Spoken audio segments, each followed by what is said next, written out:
담임 목사님께서 이렇게 기도하라라는 제목으로 말씀 증거해 주시겠습니다. 이 시간 우리 믿음의 고백을 하나님께 드림으로 말씀 앞에 나가도록 하겠습니다. 하나님 나를 사랑하신다. 하나님은 내 인생의 크고 비밀한 계획 가지고 계신다. 하나님은 오늘도 나와 동행하셔서 그 계획 이루어 주신다. 아멘. 그렇게 될 줄로 믿습니다. 아멘. 우리 성경은 66권의 각 권의 기록들이 묶여서 하나의 책을 이루고 있습니다. 우리가 이것을 하나의 기록이라고 부르는 이유는 66권의 각 권의 저자들이 존재하지만 그 각 권의 저자들을 영감하신 분이 성령 하나님 한 분이시기 때문입니다. 하나님은 각기 다른 시대를 살았고 각기 다른 교육의 수준과 또 각기 다른 환경 속에 있었던 서로 다른 30여 명의 성경의 저자들을 사용하셨습니다. 그러나 그들이 가지고 있는 모든 기록이 통일성을 가질 수 있도록 성령 하나님으로 그들을 영감하셨다고 우리는 그렇게 믿습니다. 그러하기 때문에 16권의 성경이지만 하나의 기록이라 그렇게 부를 수 있는 것입니다. 그러나 성경이 하나의 기록이라고 하여 모든 기록이 같은 내용을 반복하고 있다고 보는 것은 오해일 것입니다. 분명한 것은 성경의 기록은 시대가 흘러가면서 점점 그 진리가 확장되고 발전되었습니다. 단적으로 하나님께서 구약시대에는 동물의 제사를 가지고 하나님 앞에 예배하게 하셨습니다. 왜냐하면 피가 죄를 속한다고 가르치셨기 때문입니다. 그러던 것이 신약시대에 와서는 예수 그리스도의 피로 말미암아 우리가 구속을 받았다라고 그렇게 말씀하십니다. 그러니까 하나님께서 구약 이스라엘 백성들에게 동물의 제사를 하게 하신 것은 피가 죄를 속한다라고 하는 이 단순한 진리를 계시해 주신 것이고, 시간이 되어 예수님이 이 땅에 오셨을 때 예수 그리스도의 피를 가지고 우리를 속죄하신다고 말씀하심으로 하나님께서 구약에 말씀하셨던 왜 피가 죄를 속하는지에 대한 가장 구체적인 그림을 보여주셨던 것입니다. 당연히 예수 그리스도 안에서 우리는 피가 죄를 속한다는 것의 실질적인 모습을 보았기 때문에 모호한 모습을 가지고 있었던 구약의 동물 제사를 더 이상 드리지 않게 되는 것입니다. 우리는 이런 모습을 가리켜서 계시의 점진성이라 그렇게 부릅니다. 계시가 머물러 있는 것이 아니라 점진적으로 확장되어 간다는 것입니다. 그럼에도 불구하고 계시가 확장하고 발전하지만 기본적인 계시의 기본 정신은 변하지 않습니다. 앞에서도 말씀드렸듯이 구약도 동물의 제사를 드리지만 본질은 피가 죄를 속한다는 것이고, 신약도 예수님의 피를 이야기하는 이유가 무엇인가? 피가 죄를 속하기 때문입니다. 그런 점에서 구약의 계시나 신약의 계시나 본질은 같은 계시라 보는 것이 옳을 것입니다. 계시의 점진성을 멀리서 찾을 것이 없습니다. 우리가 하나님께 하는 고백만 보아도 계시는 확실히 점진적으로 발전해 왔습니다. 구약의 성도들은 하나님을 창조주로 고백을 하였습니다.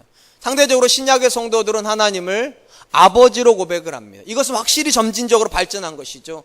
아무리 생각을 해봐도 관계적인 이 거리로 따지면 창조주와 우리는 굉장히 멉니다. 그런데 아버지와 우리는 가깝습니다. 관계적으로 가까워졌다는 것은 계시가 더 발전되었다는 의미일 것입니다. 그런데 여기서 제가 앞에서 말씀드렸던 것을 다시 한번 기억하시기 바랍니다. 계시가 발전해도 계시의 기본 정신은 바뀌지 않습니다. 쉽게 말을 하면 하나님께서 우리의 아버지가 되셨다는 말이 하나님이 창조주이길 포기하셨다는 말이 아닙니다. 하나님은 창조주라고 하는 기본 개념에서 한 발짝 더 오셔서 창조주이신 하나님이 우리에게 아버지가 되신다는 것입니다. 이 두 개의 개념이 같이 가야 그것이 계시인데, 언제부터인지 죄송하게도 우리 성도님들이 마치 하나님이 우리 아버지이시기 때문에 더 이상 하나님이 창조주라고 안 느끼시는 것 같아요. 무슨 말인가 하면 하나님이 창조주이시고 우리가 피조물이라면 우리는 그분 앞에 서는 것을 두려워해야 됩니다. 아무리 하나님께서 우리 아버지라 친밀하게 느껴질지라도 그 친밀함 안에는 본질적인 피조물이 가지는 창조주를 향한 두려움이 있어야 돼요. 이것을 성경에서는 경외라고 하는 단어로 표현을 합니다. 근데 우리는 이걸 자꾸만 구약 성도들이나 하나님을 경외하는 것이지 신약의 성도들은 하나님을 경외하지 않아도 된다고, 그러다 보니까 점점 신앙이 무례해지고 질서가 없어지고 어딘지 모르게 내가 마치 하나님인 것처럼 그렇게 살아가는 모습이 분명히 우리 안에 있습니다. 이런 저와 여러분들에게 히브리 기자가 특별히 신약 시대에 살고 있었던 성도들에게 이런 말씀을 기록하는 건 굉장히 의미가 있습니다. 히브리서 12장 28절 29절. 그러므로 우리가 흔들리지 않는 나라를 받았은즉 은혜를 받자.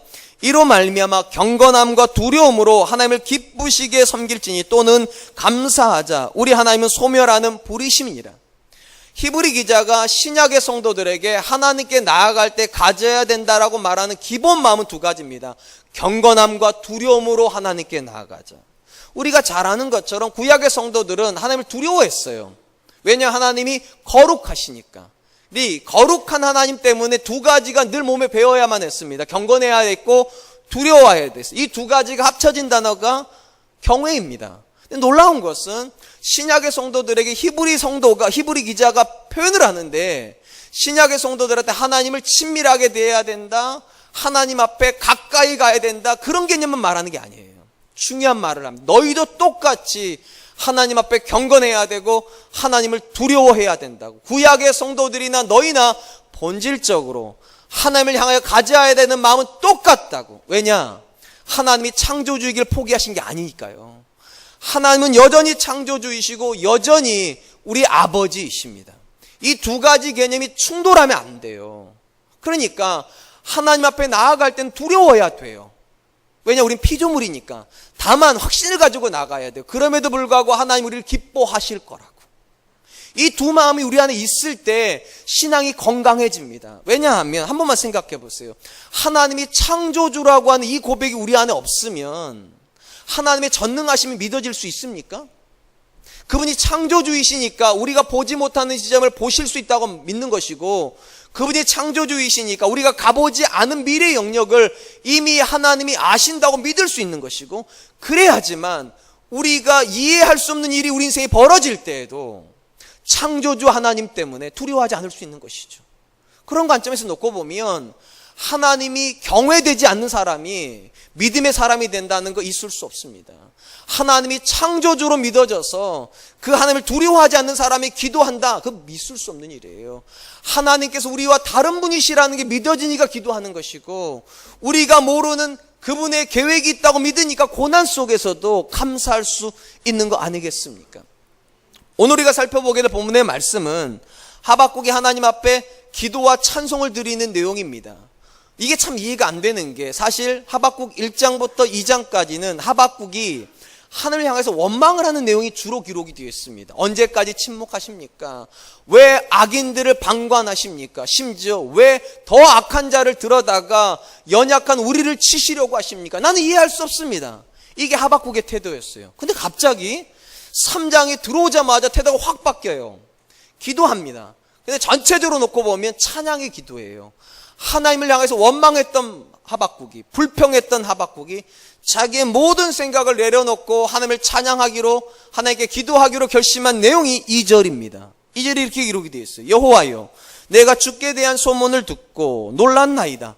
여호와여, 주는 주의 일을 이 수년 내에 부응하게 하옵소서. 이 수년 내에 나타내시옵소서. 진노 중에라도 긍휼을 잊지 마옵소서. 하박국이 하나님을 향하여서 의문을 가지고 또 원망도 하고 불평도 했던 것을 다 아래 내려놓고 찬송을 하게 된 시점이 어느 시점이냐? 내가 주께 대한 소문을 듣고 놀랐나이다. 그러니까 소문을 듣고 놀라고 나니까 마음이 확 바뀌었다는 겁니다. 여기 나오는 소문은 우리가 다음 주 살펴보겠지만 전체적인 내용으로 놓고 보았을 때 하나님께서 구약 이스라엘을 출애굽시켰다라고 하는 그 내용일 것입니다. 그러니까 하나님께서 과거에 그들의 조상들을 애굽에서 끄집어내셨다라고 조상들을 통하여서 들려주셨던 그 소문이 하박국에게도 어릴 때부터 들려졌다는 것이죠. 그것이 믿어지면서 하박국이 놀랐다는 겁니다. 우리 성경에 놀랐다라고 번역된 단어가 히브리어로 야레라고 하는 단어인데, 우리 성경처럼 당혹스럽다 그런 의미가 아닙니다. 이 야레라고 하는 기본 뜻은 두려워한다는 뜻입니다. 하나님에 대한 소문을 듣고 내가 두려웠습니다. 근데 이것이 하나님께 쓰일 때는 어떤 표현으로 쓰이는가? 경외한다는 표현으로 쓰입니다. 이 아래라고 하는 단어가 하나님을 향하여 경외한다는 단어로 쓰인 가장 대표적인 말씀이 창세기 22장 12절 말씀입니다. 사자가 이르되 그 아이에게 내 손을 대지 말라. 그에게 아무 일도 하지 말라. 내가 내 아들 내 독자까지도 내게 아끼지 아니하였으니 내가 이제야 내가 하나님을 경외하는 줄 아노라. 여기 쓰이는 단어가 야레예요. 하나님께서 아들을 드리는 아브람을 보고서 하시는 말씀, 네가 나를 경외하는 줄 내가 이제야 알겠다. 그러니까 이 하박국이 하나님을 향한 소문을 듣고 갑자기 어떤 마음이 일어났다는 겁니까? 경외의 마음이 일어났다는 거예요. 창조주 하나님을 향한 경외의 마음이 일어났고, 경외하는 마음이 일어나자 모든 원망, 모든 불신 다 떨쳐내고 기도가 시작이 되고 찬양이 시작이 되었다는 것입니다. 저는 이 말씀이 이렇게 들려요. 하박국이 하나님의 말씀을 듣고 있었습니다. 미래의 말이죠. 그들에게 하나님 하실 일에 대한 말을 듣다가 불현듯 그가 어려서부터 들었던 출애굽의 이야기가 떠올랐던 것 같아요. 그 마음에서. 그리고 출애굽의 이야기와 그들의 미래의 이야기가 합쳐지면서 전율을 느끼는 겁니다. 무슨 전율인가? 한번 생각해 보세요. 하박국 입장에서는 어릴 때부터 들었던 출애굽의 이야기는요, 상식적으로 불가능한 얘기예요. 한민족이 400년 동안 노예로 살다가 갑자기 노예 해방을 한다? 가능한 일입니까? 불가능합니다. 왜 불가능한가 하면 노예는 노예 사관이 있어요. 생각을 노예처럼 합니다. 절대로 자유로운 사람처럼 생각을 못해요. 태어나면서부터 노예인 사람은 평생 노예로 사는 거예요. 근데 그런 사람들이 400년 동안 노예로 살던 사람들이 갑자기 해방을 했어요. 불가능한 일이에요. 어떻게 가능했어요? 창조주 하나님이요. 창조주 하나님이 이스라엘 역사에서 도무지 일어날 수 없을 것 같은 일을 일으켜 주신 게 출애굽이에요. 그리고 지금 하나님이 하박국에 하시는 말씀이 뭔가? 너희를 바벨론으로 데려가시겠다는 거예요. 70년간 거기 있어야 돼요. 근데 이 두 가지 얘기가 별개의 이야기인 줄 알았는데 생각해 보니까 애굽에 끌려가는 거나 바벨론으로 끌려가는 거는 매 한 가지예요. 그리고 애굽에서 출애굽이 가능했다면 바벨론은 왜 불가능하겠어요? 이게 갑자기 믿어지는 거죠. 갑자기 전혀 상관없는 두 이야기가 오버랩이 되면서, 그렇구나, 하나님께서 지금 내게 주시는 이 말씀이 불가능한 말씀이 아니구나. 우리를 심판하실 뿐만 아니라 심판한 바벨론을 심판하셔서 우리를 구원하시겠다고 한 이 이야기가 전혀 불가능한 이야기가 아니구나. 믿어지는 거예요. 믿어지는 게 경외하는 거예요. 하나님이 하시겠다고 한 이 사건이 남의 이야기가 아니라 갑자기 내 마음에서 너의 이야기로 들려지는 이 순간이 경외하는 순간이고, 이 경외하는 마음이 들어오면 누가 시키지 않아도 기도하기 시작해요. 너무 좋은데요. 그 일이 내 이야기가 될 수 있다는데 어떻게 찬양 안 할 수가 있겠습니까? 사실 우리가 하나님께 기도하는 근거가 무엇입니까? 우리가 하나님께 기도하는 근거는 하나님께서 성도의 기도를 들으신다고 믿는 것이고 성도의 기도를 통해 일하신다고 믿기 때문입니다. 그러면 이 믿음의 근거는 무엇입니까? 그러니까 처음에 성경 역사에서 제일 처음으로 기도했던 사람들, 제일 처음으로 찬양했던 사람들이 왜 그렇게 했을 것 같습니까? 이유는 딱 하나예요. 그들보다 먼저 살았던 사람들이 보여준 삶의 모습이 있기 때문입니다. 기도하니까 하나님 들으시더라. 기도하니까 하나님 일하시더라. 그걸 본 사람들은 똑같이 기도하는 것입니다. 그리고 똑같이 믿는 거예요. 우리가 하나님의 말씀 앞에 서야 되는 이유도 거기 있고, 오늘 본문에서 하박국이 하나님의 말씀을 듣다가 갑자기 기도로 전환하는 이유도 거기 있어요. 갑자기 믿어지는 거예요. 하나님께서 과거에 그런 일을 행하셨다면 왜 오늘 우리 인생에서 일하지 않으시겠는가? 이게 믿어지는 순간이 있어요. 참 답답해요. 설명하기도 어렵고. 여러분, 믿음은 기적이에요. 이 자리에 계신 분들도 분명히 경험하셨을 겁니다. 어느 날 분명히 나는 요셉의 이야기를 듣고 있는데, 분명히 과거의 이야기인데 그것이 왜 나의 이야기처럼 들릴까요? 갑자기요. 왜 나는 베드로의 이야기를 듣고 있는데, 요한의 아들 시몬아, 내가 나를 사랑하는 이 음성을 듣고 있는데 그러면 과거의 이야기인데 왜 나한테 원준아 너는 나를 사랑하느냐 이렇게 들리는 순간이 있어요. 전혀 상관없는 두 가지 맥락이 갑자기 딱 달라붙어가지고 나한테 물으시는 것 같아요. 너에게도 그런 일이 일어날 건 믿냐고. 소름 끼치는 순간이에요. 전율이 오는 순간이에요. 하나님이 다가오시는 순간이에요. 그 순간이 경외가 되는 순간이에요. 너무 이해를 못 하시니까 제가 설명을 하나 드릴게요. 제가 중학교 3학년 때 목사가 되겠다고 서원을 했던 사람입니다. 교회가 너무 좋았어요, 정말로요. 그리고 교회에서 설교하시고 이렇게 하시는 목사님들이 너무 좋아서 저도 좀 시켜달라고 하나님 앞에, 나도 정말 하고 싶다고 제가 서원 기도를 했어요. 그리고 고등학교를 들어갔습니다. 고등학교 2학년쯤 됐는데 갑자기 이런 생각이 들었어요. 내가 목사가 되면 내 친구들한테 내가 설교도 해야 될 텐데 어차피 걔들 커가지고 다 우리 교회 다녀야 되니까 근데 제가 생각할 때 이 친구들이 나를 인정할 만큼 제가 좀 똑똑해야 되지 않겠어요?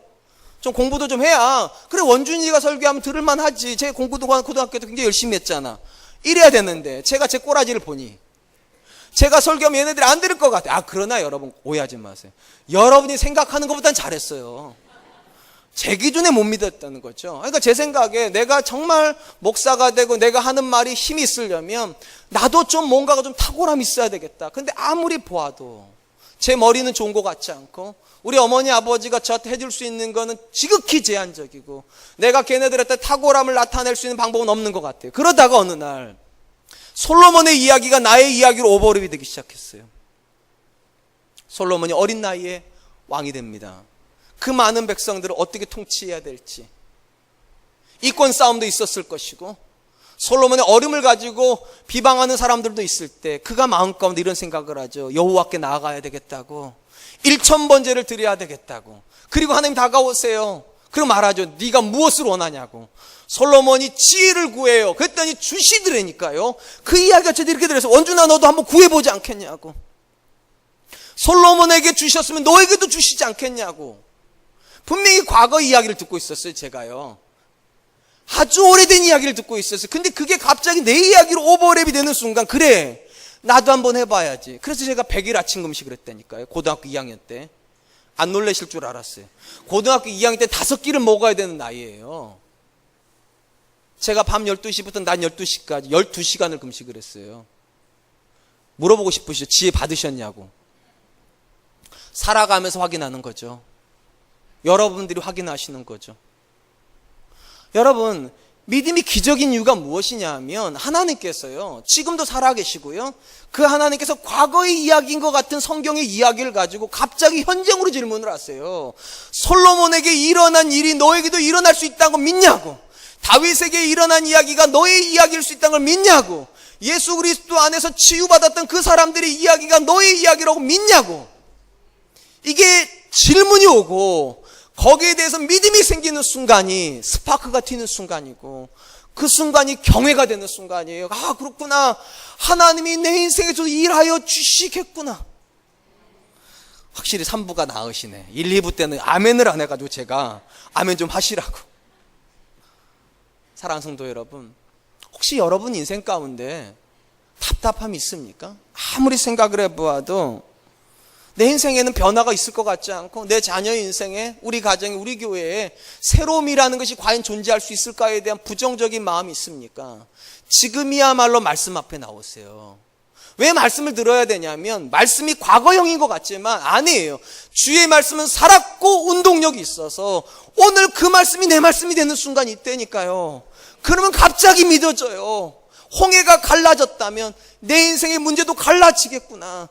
여리고성이 무너졌다면 철벽과 같은 장벽도 무너지겠구나. 하나님께서 광야의 길을 열어주셨다면 내 자녀의 진로에도 길을 열어주시겠구나. 이게 믿어지니까 찬양이 터져나와요. 사랑하는 성도 여러분, 왜 우리가 말씀을 듣는 자리에 나와야 됩니까? 왜 우리가 말씀을 배워야 되고 그 말씀을 부지런히 학습해야 됩니까? 특별히 남자 성도들에게 물어보고 싶습니다. 왜 말씀 안 배우십니까? 저는 한국교회의 가장 폐악 중에, 가장 나쁜 것 중에 하나가 여자들만 성경 공부하는 거라고 생각합니다. 사실은 교회 모든 일은 다 남자들이 하면서 공부는 여자가 시키고 시험은 남자가 치는 거랑 똑같아요. 하나님의 말씀 앞에 서지를 않으면 하나님이 여러분의 삶에 오버랩 되는 순간이 없어요.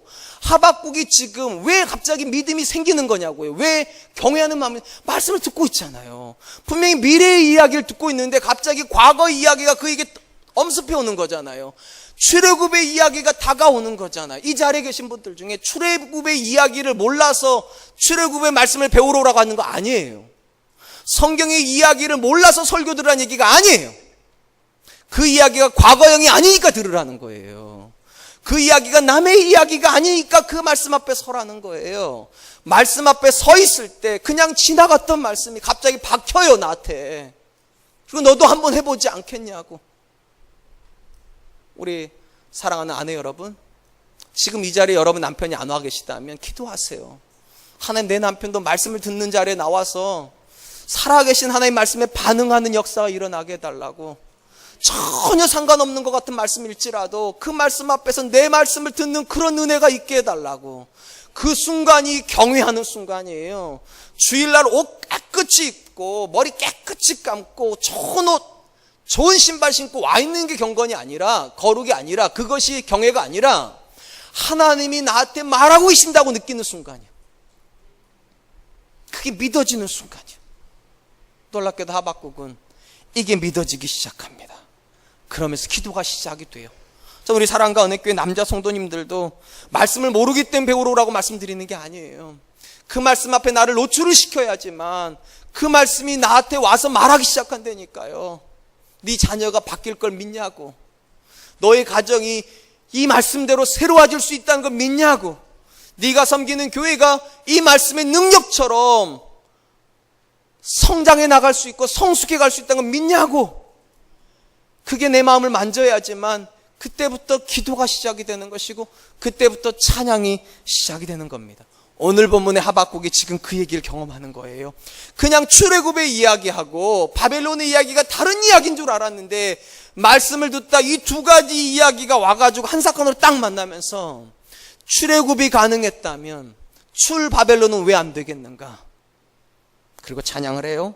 그리고 기도를 해요. 기도의 내용이 이렇게 되어 있어요. 여호와여, 주는 주의 일을 이 수년 내에 부응하게 하옵소서. 이 수년 내에 나타내옵소서. 우리 성경 번역도 굉장히 잘된 번역입니다. 그런데 제가 이 번역보다 더 가슴에 와닿는 번역을 하나 읽어드릴게요. 이게 공동 번역이 이렇게 번역을 합니다. 우리는 야훼께서 하신 일을 보았습니다. 우리 시대의 그이들을 보여주십시오.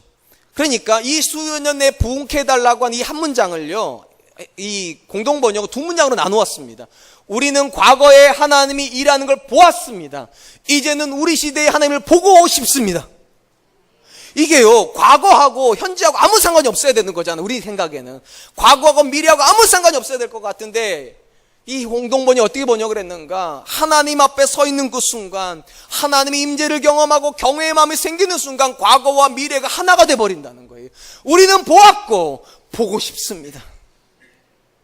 참 멋있는 번역이에요. 특별히 이 번역에서 부응, 하나님이 수년 내에 부응케 하옵소서 할 때 이 부응하다라고 하는 말을요, 일반적인 성경들은 다 회복으로 번역을 합니다. 그래서 일반적으로 우리가 알대로 부응하면 리바이벌이잖아요. 다시 살아난다, 회복된다, 예전 지점으로 돌아간다, 이런 식으로 많이 번역을 하는데 이 공동 번역은 이걸 그렇게 번역한 게 아니라 새롭게 해달라고, 과거에 보았던 거로 끝나는 것이 아니라 지금 새롭게 보게 해달라고, 그러니까 새롭게 해달라는 의미로 번역을 하고 있어요. 저는 이 번역이 굉장히 좋다고 생각을 해요. 왜냐하면 여기 보면 하박국이 주의 일을 이 수년 내에 부응케 하십시오 이러지 않습니까? 여기서 말하는 주의 일은 1장과 2장에서 하나님 말씀하신 바벨론을 통한 남유다의 심판과 또 바벨론의 심판, 기록은 되어 있지 않지만 내포하고 있는 남유다의 회복까지를 포함합니다. 그러니까 그 이야기들은 미래의 이야기인데 마치 이런 거죠. 과거에 우리 선조들이 하나님께서 주셨던 그 모든 약속이 그들에게 이루어졌던 걸 보았던 것처럼 지금 우리에게 주시는 1장부터 2장까지 이 메시지가 우리에게 일어나는 걸 우리가 보고 싶습니다. 남의 이야기처럼 듣지 않죠. 과거의 이야기처럼 듣지 않죠. 하나님 앞에서 이야기하잖아요. 하나님, 우리가 과거에 우리 조상들에게 들었던 그 모든 이야기가 과거에는 그냥 과거형인 줄만 알았습니다. 그런데 하나님 앞에 서 있다 보니, 하나님의 말씀을 듣다 보니 그 이야기가 오늘의 이야기가 될 수 있다는 게 믿어집니다. 하나님, 그러니까 보았던 그대로 보여주십시오. 이게 부흥이에요. 숫자가 많아지는 게 부흥이 아니라 과거에 하나님이 역사하셨다고 생각됐던 그 하나님이 오늘 내 삶에서도 일하시겠다는 게 믿어지는 게, 새로워지는 게, 그게 부흥이에요. 저는 이 말씀이 정말로 좋습니다. 그리고 이 말씀대로 우리에게 이루어져야 된다고 제가 확신합니다.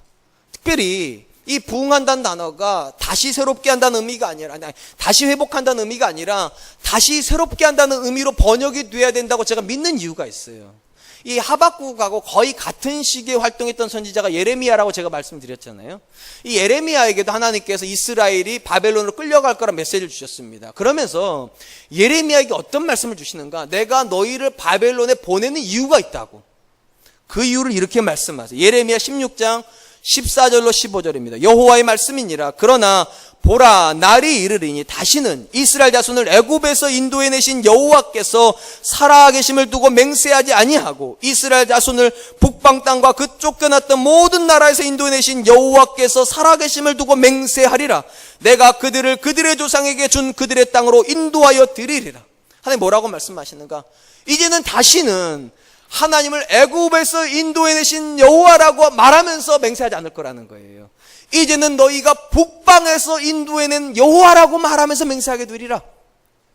고백을 새롭게 해주시겠다는 거예요. 그냥 과거에 우리 할아버지 세대, 우리 조상 세대에 일했던 하나님이 아니라 내 세대에 일하는 하나님, 내 자녀 세대에 일하는 하나님으로 간증하게 하려고 내가 너희를 바벨론으로 보내는 거라고. 고백을 새롭게 하려고. 사랑하는 성도 여러분, 우리 중에 너무 많은 사람들이 신앙이 과거형인 분들이 계세요. 과거에 내가 만났던 하나님, 과거에 내가 은혜 받았던 기억으로 오늘을 버티는 신분들이 얼마나 많은 줄 아세요? 과거에 배웠던 성경 공부를 가지고 오늘까지 써먹는 분들. 여러분, 제가 한번 물어볼게요. 삭개오가 올라간 나무는요?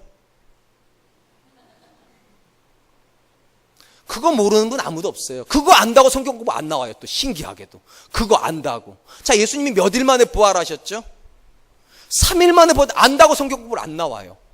이미 배웠다 이거죠. 과거에 하나님께서 저들을 바벨론으로 보내시는 이유가 뭔지 아십니까? 그 지식을 새롭게 하시려고요. 예수님께서 3일 만에 부활하셨다는 것이 도대체 나한테는 어떤 의미인지를 깨닫게 하시려고요. 삭개오가 그 나무에 올라갔던 의미가 무엇인지를 나한테 깨닫게 하시려고 말씀 앞으로 나오게 하시는 것이고, 여러분 인생의 문제를 던지시는 거예요. 새롭게 하시려고. 제발 과거에 내가 만났던 하나님, 내가 알았던 성경의 지식, 내가 경험했던 그런 걸 가지고 오늘을 살려고 하지 마세요. 하나님께서 하박국의 마음에 감동을 주시는 게 그거예요. 아, 하나님께서 우리를 새롭게 하기를 원하시는구나. 우리의 믿음을 새롭게 하기를 원하시는구나. 내 고백을 새롭게 하기를 원하시는구나. 그래서 저는 이 부응하다는 말을 새롭게 하다고 번역하는 게 훨씬 좋은 번역이라고 생각을 하고, 이 새롭게 한다는 의미로 읽으면 어떤 일이 벌어지는가? 열망이 생겨요. 아, 내가 새로워질 수 있구나. 우리 가정도 새로워질 수 있구나. 우리 교회도 새로워질 수 있구나. 더 이상 하나님을 과거에나 일하셨던 하나님으로 멈춰두지 않고 내 삶에서 일하시는 하나님으로, 우리 가정과 우리 교회에서 일하실 하나님으로 우리가 고백할 수 있어야죠. 지금 하박국은 그러기를 원하는 거예요. 출애굽의 하나님을 이야기하고 싶은 게 아니에요. 우리 세대의 출 바벨론의 하나님을 이야기하고 싶다고. 하나님 그렇게 되게 해달라고. 내가 그런 모습을 보고 싶다고. 하나님 물어볼게요. 여러분 세대에도 보고 싶으십니까? 정말로 하나님이 일하시는 걸 보고 싶으십니까? 그 간절한 열망이 있으면 누가 시키지 않아도 기도한다니까요. 그 간절한 열망이 있으면 누가 시키지 않아도 찬양한다니까. 심지어 차를 끌고 가다가도 너무 이 감동이 밀려오면은요, 한 손으로 핸들 잡고 한 손으로 손 들고 찬양하게 된다니까요. 어떻게 아는 줄 알아요? 제가 해봐서 알아요. 제가 해봐서. 너무 감동스러우니까 도대체 이런 일이 일어나는구나. 내 인생에서 홍해가 갈라지는 것 같고 여리고성이 무너지는 것 같고 골리앗이 쓰러지는 역사를 경험하면 주체할 수 없어요. 정말로요.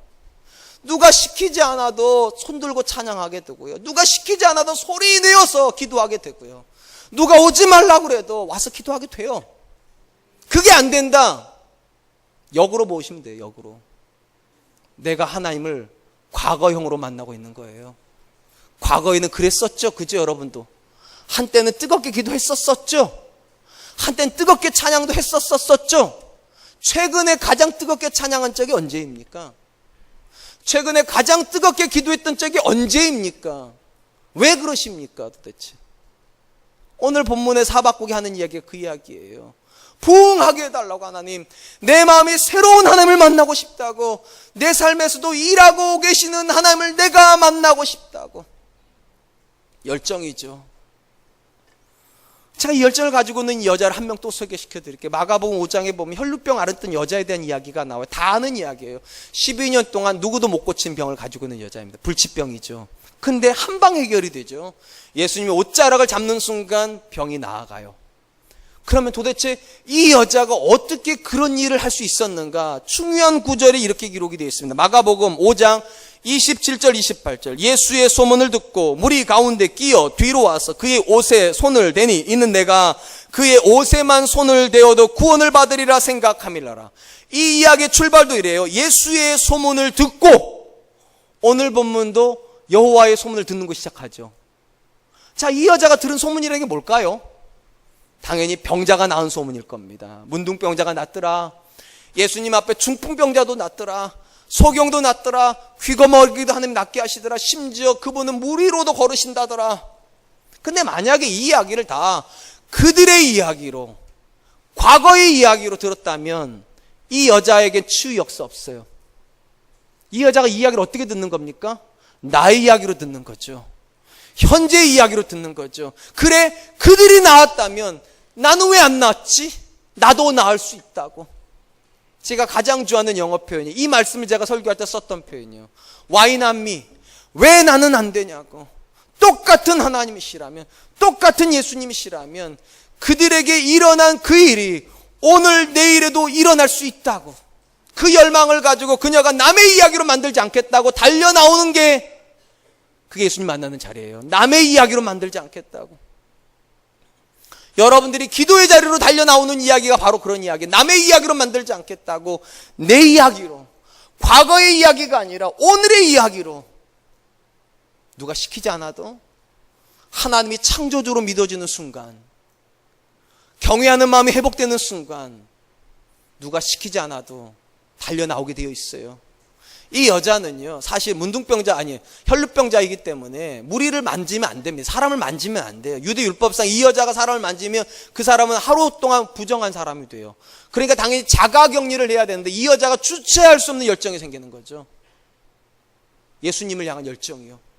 그리고 그 예수님이 내 병도 고칠 수 있겠다고, 그렇게 되기를 원한다고 와서 만져요. 나아요. 예수님 이 여자에게 이렇게 말씀하세요. 마가복음 5장 34절, 예수께서 이르시되 따라 내 믿음이 너를 구원하였으니 평안히 가라. 내 병에서 놓여 건강할지어다. 참 멋있는 말씀하세요. 내가 너를 고친 것이 아니라 네 믿음이 너를 고쳤다고.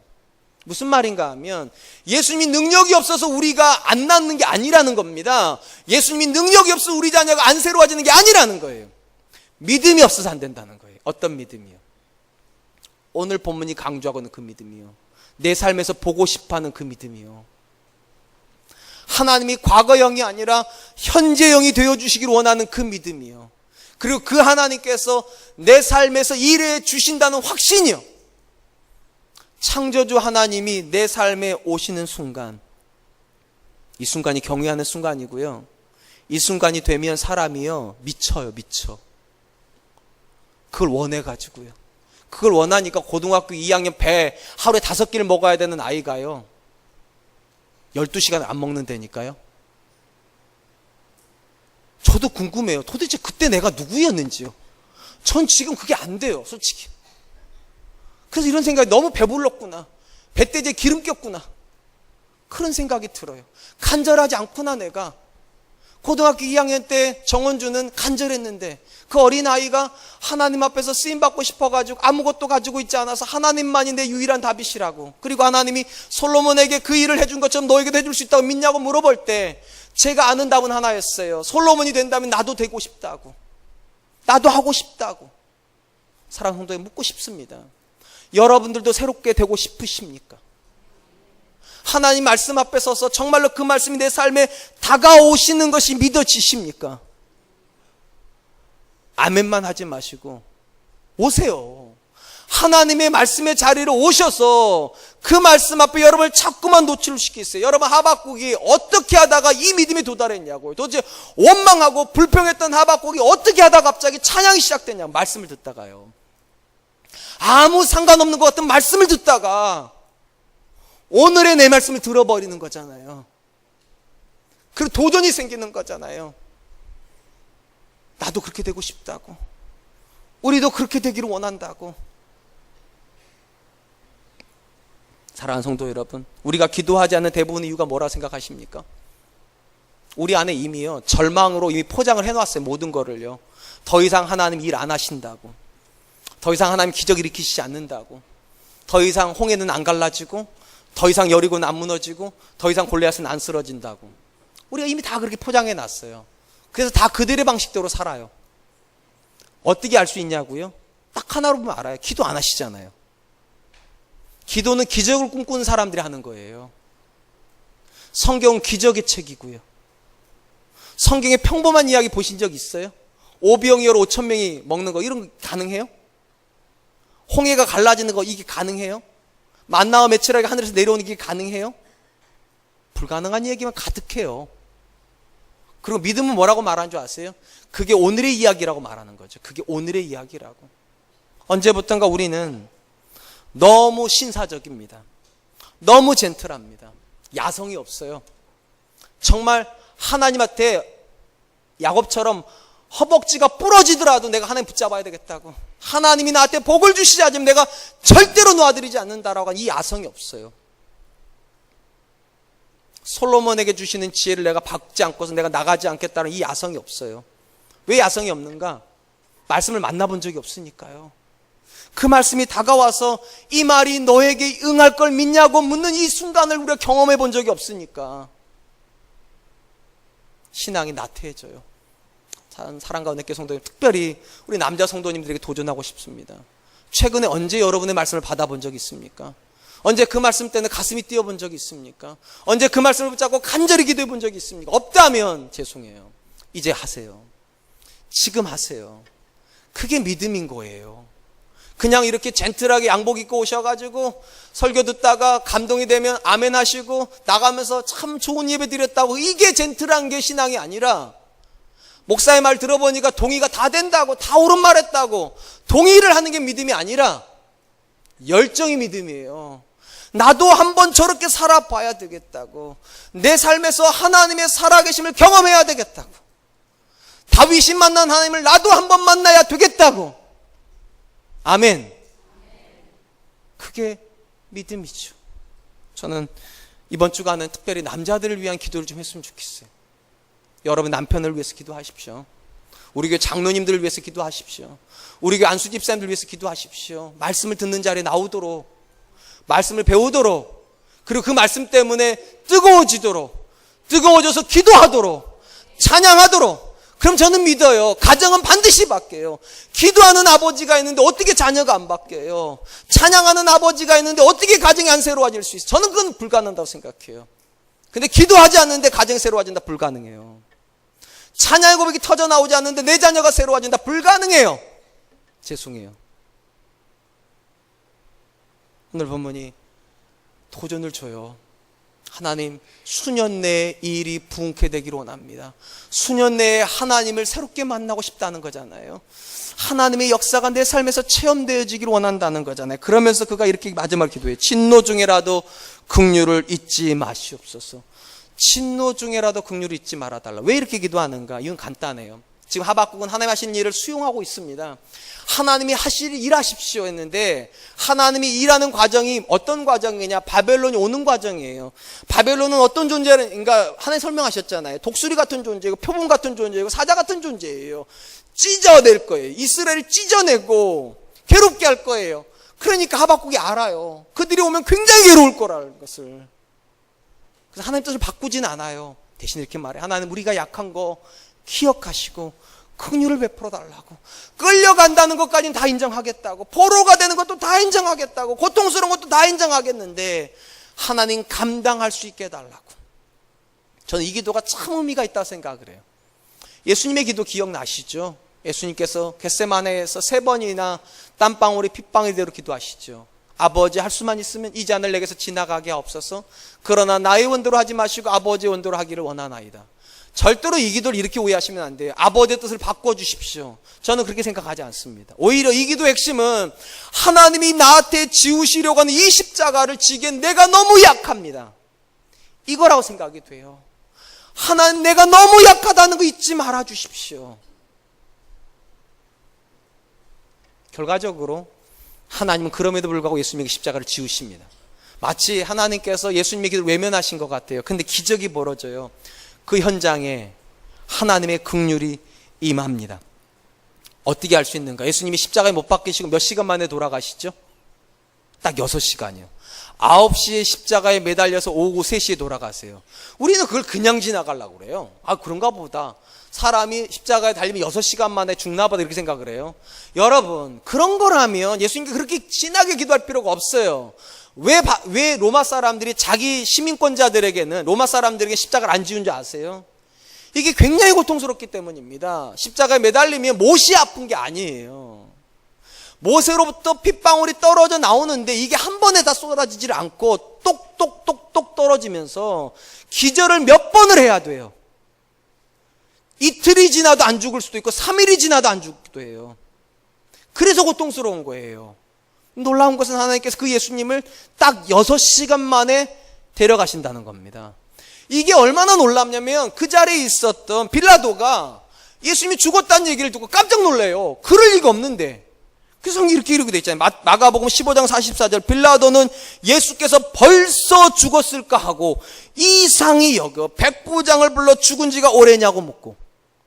여러분, 로마 사람이니 빌라도는 알거든요. 십자가에 매달리면 하루 만에 그렇게 안 죽는다는 걸. 그러니까 죽을 리가 없는데 죽었다는 거예요. 누가 데려가신 겁니까? 하나님이요. 뭐 하신 겁니까? 긍휼히 여기신 거죠. 왜 우리가 하나님 앞에 기도할 때 긍휼을 기도해야 됩니까? 분명한 건 우리는 하나님 뜻을 바꾸기 위해서 기도하는 건 아니에요. 우리에게 하나님께 십자가를 지우시겠다 그러면 져야 돼요. 근데 문제는 이거예요. 우리가 그걸 지기가 너무 힘들다는 거 아닙니까? 제가 가끔 그런 생각을 한다니까요. 저에게 2 아들이 있어요. 딸을 낳았으면 그냥 좀 가전제품 몇 개 해주고 능력 있는 남편한테 네가 데려가 하고 이렇게 해줬겠는데 저는 아들을 낳아버려가지고 한국 문화의 아들은 아빠가 해줄 게 너무 많아요. 아들이 2이나 있어요. 제 아내는 백수예요. 이 말 되게 싫어하는데 어쨌든 간에 아무 일도 안 해요. 저 혼자 경제활동해요. 죄송해요. 경제활동에 말해서 죄송합니다. 그리고 우리 어머니 살아계시고 우리 장인 장모님 계시고 다 저만 바라봐요. 어떨 때 생각하면 이런 생각이 들어요.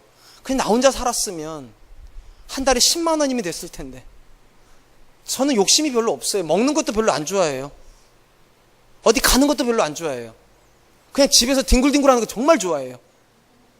제가 가장 좋아하는 장소가 침대예요. 뒹굴뒹굴. 그냥 뒹굴뒹굴 하는 거 하다 보면 생각이 많이 떠올라요.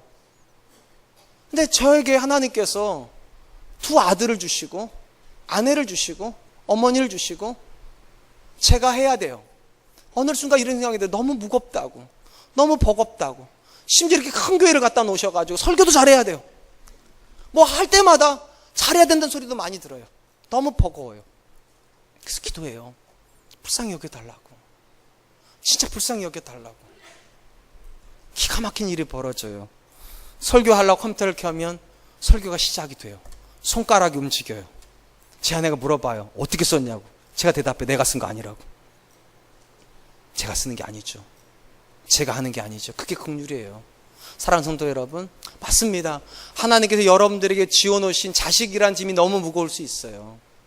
남편이라는 짐이 너무 무거울 수도 있고, 아내라고 하는 짐이 너무 버거울 수도 있고, 할아버지 할머니의 짐이 너무 무거울 수도 있어요. 근데 여러분, 기억하세요. 긍휼을 베푸시는 하나님이 계시다는 것을. 여러분 혼자서 하라고 말씀하시는 게 아니라니까요. 여러분의 힘으로 하라고 말씀하시는 게 아니라니까요. 여호와의 임재가 느껴지고 하나님의 경외가 시작되는 순간 알아요.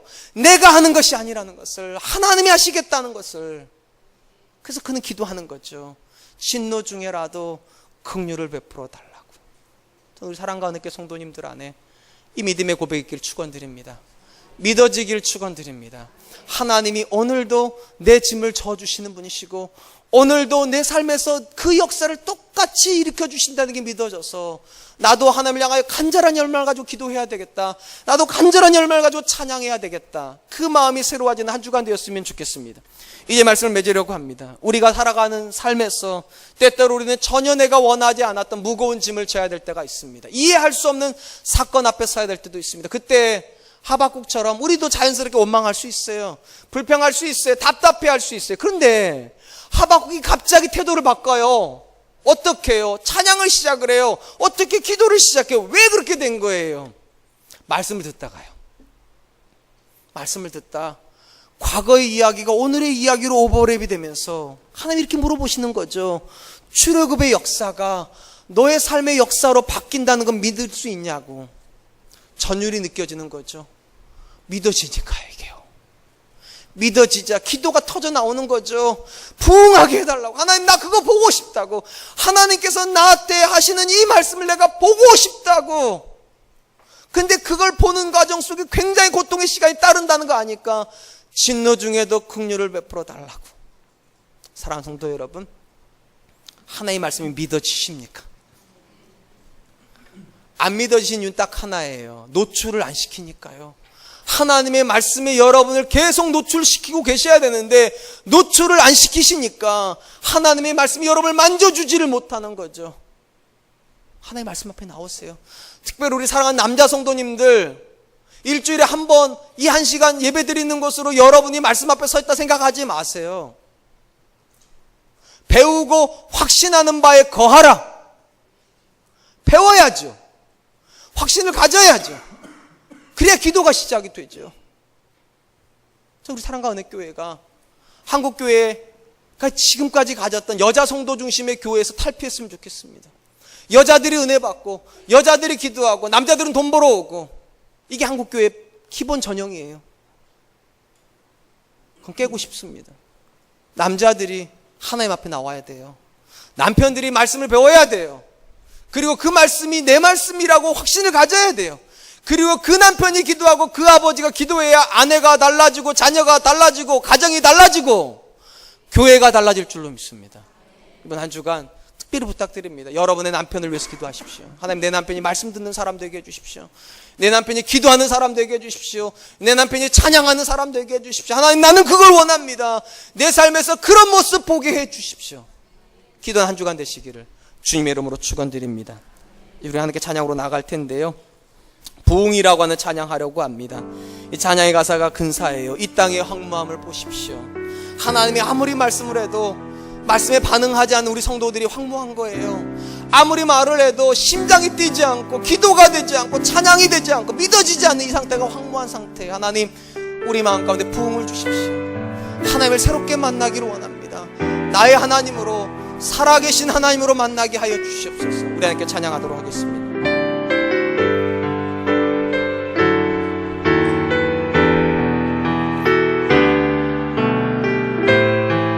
이 땅의 황무함을 보소서.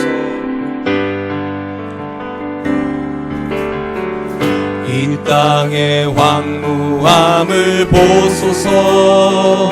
하늘의 하나님, 긍휼을 베푸시는 주여, 우리의 죄악 용서하소서. 이 땅 고쳐주소서.